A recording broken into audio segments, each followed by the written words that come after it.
And మీకు ఈ similar sounding brands గురించి తెలుసా అసలుకి? అంటే ఒరిజినల్ బ్రాండ్‌ని పోలిన నేమ్‌తో లోకల్‌గా మ్యానుఫ్యాక్చర్ చేసే ఇంకో బ్రాండ్.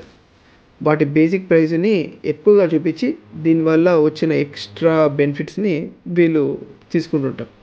ఎగ్జాంపుల్ మీకు వాటర్ బాటిల్ చెప్తా. రైల్వే స్టేషన్స్‌లో దొరుకుతూ ఉంటాయి.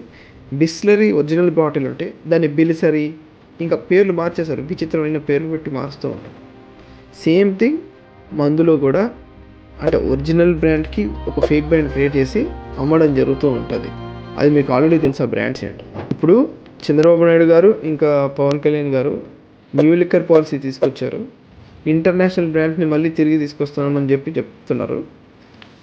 కానీ ఆ పోయినసారి పోయిన 3,500 కోట్లు తిరిగి వస్తాయా అనేది ఒక క్వెషన్. లేదా పాత సిండికేట్ మెంబర్స్‌కి జైల్‌లో స్పెషల్ ట్రీట్మెంట్ ఏమైనా దొరుకుతుందా అనేది ఇంకో క్వెషన్. మీరేమనుకుంటున్నారో కొంచెం చెప్పండి.